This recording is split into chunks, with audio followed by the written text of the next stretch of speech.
The Great Debaters Contest 2016 registration is now open. Teachers or school administrations should register on www.greatdebaterscontest.com/register.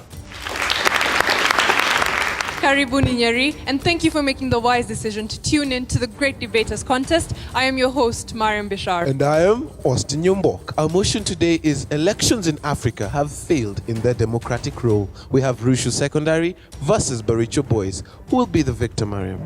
We'll find out in just a second. First proposer, you may take the stage. You have 3 minutes. Greeks are the founders, or rather, the philosophers of democracy.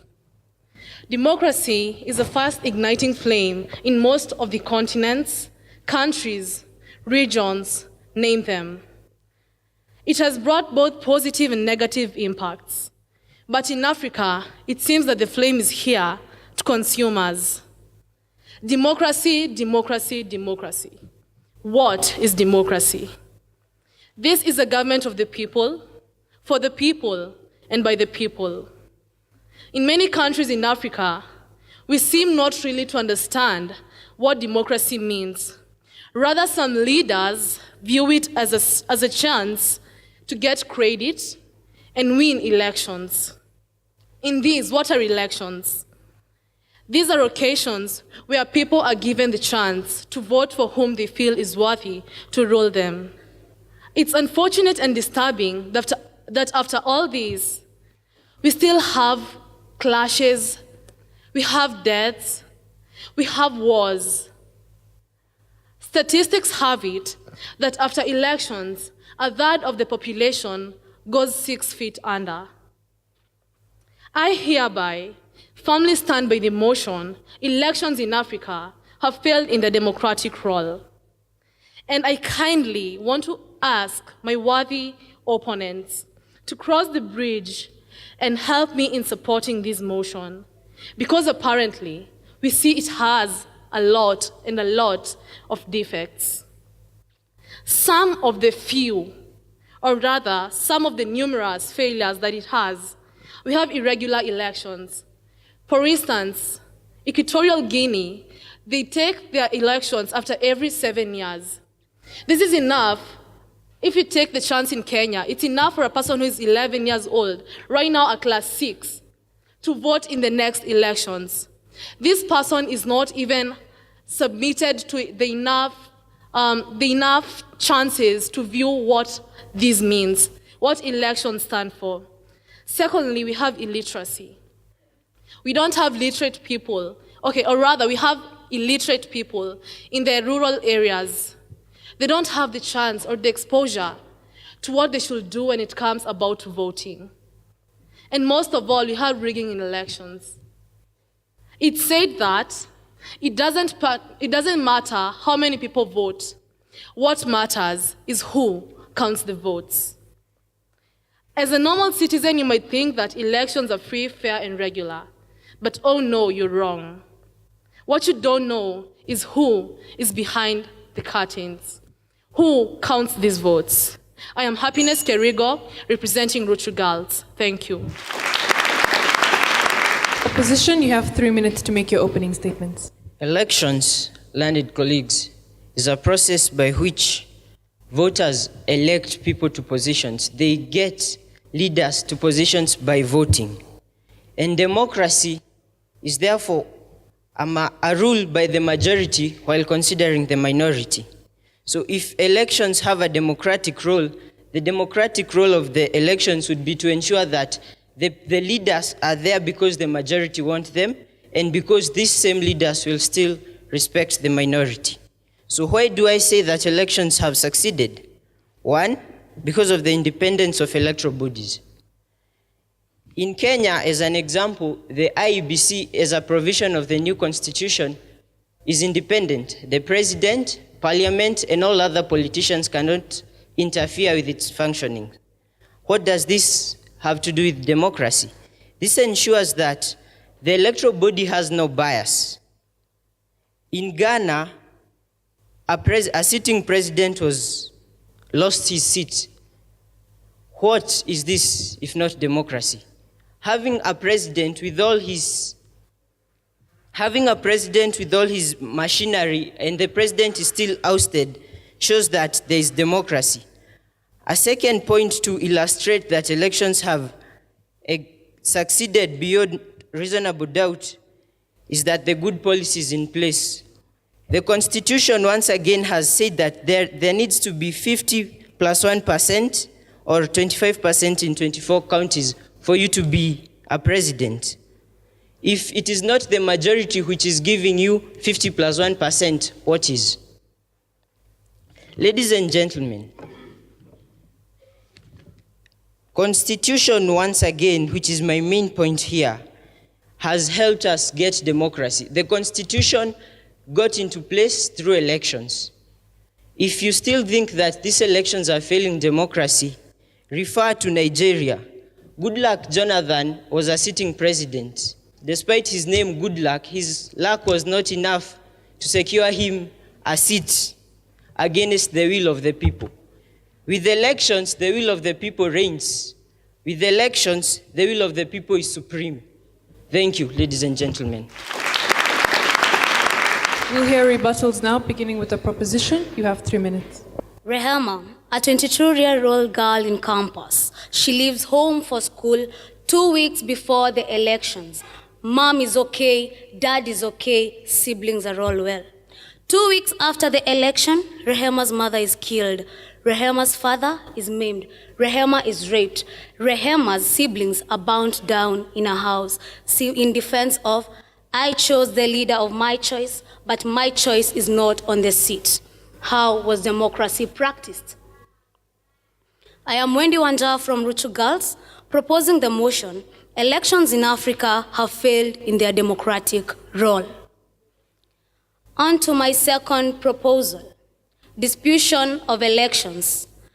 Taking you back to Democratic Republic of Congo, elections were disputed. Not many participated in elections because they feared violence. They feared to vote because they feared what had happened to them would happen again. Massive killings, bloodshed, people left homeless, children being orphaned, and people being maimed just because of elections. That is why I'm pressing on the motion, elections in Africa have failed in their democratic role. To my third proposal, rigging of votes. I will take you back to Zimbabwe. They turn up in thousands to vote for the leaders whom they think are worthy the seat. But alas, the same person still becomes the president even after implementation of democracy. 27 years down the line, the same president not willing to retire, and if so, leaving the seat to the wife. That is not dictatorship. That is not democracy, but dictatorship. To my fourth proposal, illiteracy. There aren't funds to provide civic education. Most Africans, especially the elderly, are illiterate. For instance, take that old woman who does not know how to read or write. Therefore, during voting, she is given assistance, but whoever is offering the assistance might lie to her, making the woman to vote for the helper's choice in terms of she's guiding her. My fifth proposal, military coup. Uganda, our immediate neighbors, have experienced this. Their president used military to suppress the supporters of his opposers. Being the commander-in-chief, he was able to manipulate his position. Ugandans wanted his opposer, Kizza Besigye, but the current president was able to pave his way to the office, making Kizza Besigye suffer the consequences of under-house arrest. As I finish, I would like to pose a question to my opposers. If the elections were democratic, would we have had to wait for 2 weeks for Supreme Court's ruling on who shall become the president? Opposition, you have 3 minutes to cross-examine your opponents. Ladies, gentlemen, standing before you, I have studied election patterns in Africa, and this gives me the audacity today to declare that indeed elections have succeeded in their democratic role to ensure, in their democratic role rather. How have this happened? Elections have played a major role in their democratic duty to control the abuse of power. How has this been achieved? Haven't we seen regular elections that have impelled leaders to work and fully fulfill their promises so that they get another term? Through an election, we get to have an opposition and a government side. And the opposition plays a major role acting as the watchdog of the public to ensure that the government is put on their toes and the promises they made to the people are fully fulfilled. Second, I cannot say that illiteracy has failed elections in fulfilling its democratic role. Why? We have seen civic education carried out by both the government and independent NGOs that educate the public on what to do when it comes to voting. Knowledge is power, and through civic education, the public are given the power to decide, and good governments have indeed been established. International organizations have also played a key role, and this has seen that elections have succeeded largely in their democratic role. They have international organizations such as the EU have sent its observers to monitor elections and ensure that the elections released truly reflect the will of the people. The Great Debaters Contest 2016 registration is now open. Teachers or school administrations should register on www.greatdebaterscontest.com/register.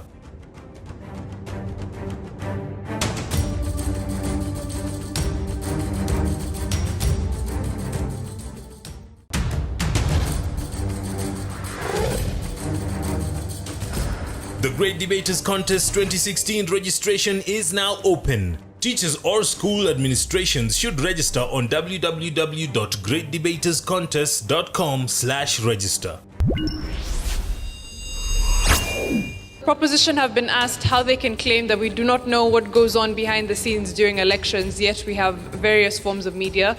And the opposition have been taken to task on how they claim that elections in Kenya and democracy has been successful when we had scenarios such as former President Daniel Arap Moi ruling for 24 years. We'll have them respond. Proposer number 3, you have 3 minutes. Yeah, elections in Africa have failed in the democratic role. My name is Salome Jenga from Ruchu Girls, strongly proposing to the motion. It is very surprising and sounds very ironical that our worthy opposers seem not to be sure of what they mean by democracy. Of course, I agree to the philosophy of the first opposer that elections empower the citizens to democratically exercise their right by choosing the leader of their choice. But if surely elections promote democracy, why does democracy fail and yet it is a selection of the people? In most African countries, elections are demographically conducted, in that the party with the majority votes definitely becomes the ruling party. In Kenya, for instance, we've got the larger communities dominating over the minority tribes. It is evident that most of our Kenyan leaders are demographically elected, leading to uncalled division along tribal lines. If democracy is really prevailing in our continent, why do we have dominating parties being in power for so long? Why are the minority looked down upon simply because a rightful citizen represents a different choice of a leader? On to my second point. If democracy is really taking place in our continent, Why is it there was a cause to celebrate the African child? Do you even know when we celebrate this occasion? And because I believe that our honorable opposers are great patrons of this country, can you please tell me in which 2 counties in Kenya were these celebrations commemorated? And to my final point, I would like to urge our honorable opposers to join our stand that elections are held in the democratic role. And if democracy is to be upheld, we need to come up with measures to better our elections. Thank you. Opposer number 3, you have 3 minutes to respond. Okay, a question was asked about why, if democracy is working in Africa, then did we have Moi ruling for 24 years? I'd like to enlighten you a bit. Moi took over power from Uhuru Kenyatta upon his demise as a vice president, right? Moi was not elected into power. During Moi's regime, there were so many cases of intimidation of any activists. You have all heard of the many deaths that occurred during his regime. And prior to elections, the elections to which Moi Kibaki succeeded him, Moi tactfully resigned from power because he knew that the will of the people would definitely not rest on his head. In countries where electoral bodies are independent, elections have proved to be very successful. Take Ghana, for instance. Ghana held its elections in 2009, and the new leader-elect was peacefully transitioned into power, and the developments that we've seen in Ghana are so many. We also have a case of Nigeria. In Nigeria, Goodluck Jonathan did not oppose the election results. You have all heard of the developments that are taking place in Nigeria. You've talked about Rehema, a girl who, after elections, has been displaced, lost her parents. What about Obina in Nigeria, a permanent tapper? Goes to elections, makes his decisions, chooses the leader of his choice, and through the same elections, the economy of Nigeria is able to grow by 12%. Look at our neighbors, Tanzania. They had elections just the other day. The new leader has emerged within the short duration that he's been in power to forge 26% increase in the economy. So, dear proposers, are you in order to tell me that elections have indeed failed in their democratic role in Africa? It is through the same elections that the ordinary Mwananchi will be able to have an equal claim of the national cake. In Kenya, for instance, there are bills that have been enacted to ensure that not just a leader of majority will come into power, but a leader from all regions of the country. You have all heard of the 25% in 24 counties electoral majority for the president to be in power. So the president has to garner more than 25% in more than 24 counties in the country to garner a successful win of elections. The 50 plus 1% is not just the only legislation that will enact the leader into power. Through elections, Africans have affirmed their sovereignty. The US State of Affairs Ambassador John Carson once said that choices have consequences prior to the 2013 elections that we had in Kenya. This was to scare Kenyans from choosing leaders from the Jubilee coalition. But what did Kenyans do? They went ahead, chose the leader. What are the results? There has been a 24-hour economy in Kenya. There are many projects that have been improved in Kenya. Look at the roads that we are having, the airport enlargement that we are putting in place. So indeed, elections have not failed, and disbanding elections will certainly be tantamount to devolving back to Stone Age regimes when autocratic leaders came into power forcefully to administer their rule on the meek. Thank you.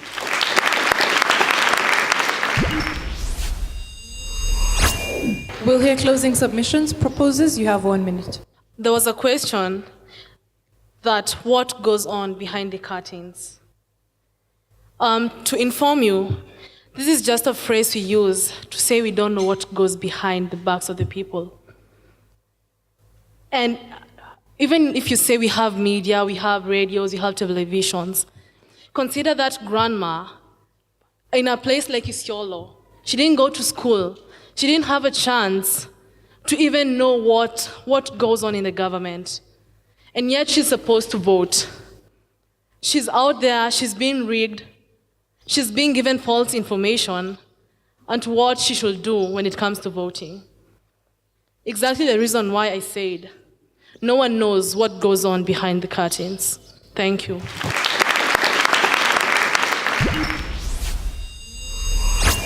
Opposition, you have a minute as well. Elections are not entitled to provide you with good leadership.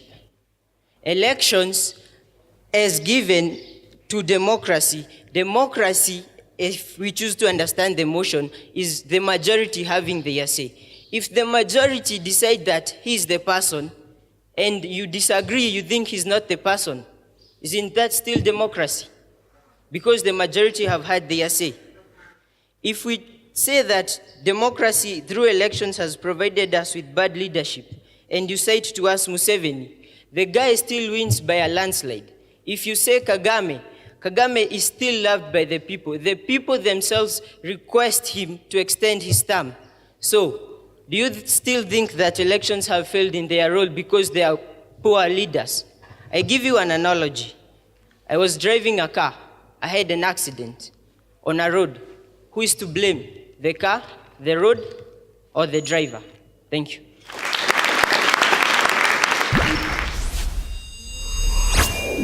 Ruchu Secondary, Happiness, Wendy, and Salome, fair presentation. Happiness, when you start with a statement, ensure that that statement has relevance to the motion. Greeks are the fathers of democracy. Very good. And I thought you were going to pursue your argument further. Are you going to look at Greek scholars, or are you going to look at Greece as a country and say that this is the father of democracy? Throughout the presentation, I did not see the significance of the mention of the country or the mention of maybe the scholars or the political leaders of that particular country. Wendy, very good example of Rehema, emotional appeal, awesome. The example of Congo, the example of Zimbabwe, the example of Uganda, it all lacked evidence, so citation rather.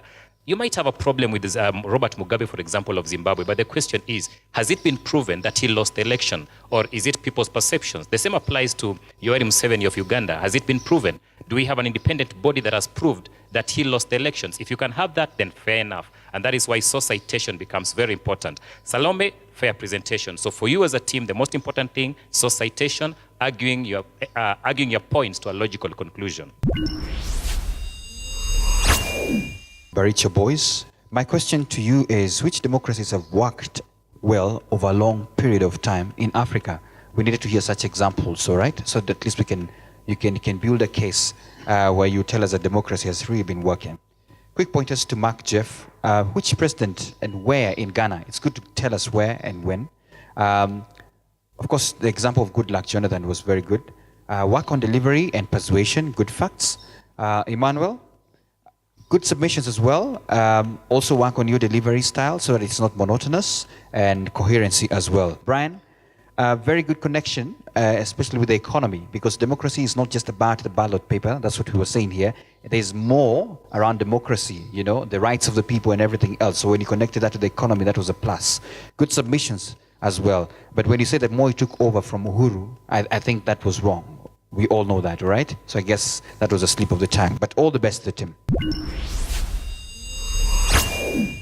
I think for me the greatest challenge from the both teams was, your attribution, attributing your arguments to sources so that they are credible. But also some very good examples, from both sides. I think when you refer to Uganda, and I think that was Wendy, according to who again? Who says that? And that's what makes the difference between the debate and what you'd refer to as pedestrian arguments or street talk. And I guess the same applies also to Baricho boys in some of the instances where you alluded to certain examples that you want to attribute that to a source. The results are in. Ruchu Secondary, you were awarded 64%. Please give them a round of applause. Baricho Boys High School, you are our winners today with 66%. Please give them a round of applause. Thank you to the 6 debaters on stage for a wonderful and very informative debate. And thank you to the audience for taking time to tune in and watch us. Follow us on all our social media platforms and give us your feedback and interact with us. I have been your host, Mariam Bishar. And I am Austin Yumbok. Catch you next time. The Great Debaters Contest 2016 registration is now open. Teachers or school administrations should register on www.greatdebaterscontest.com/register.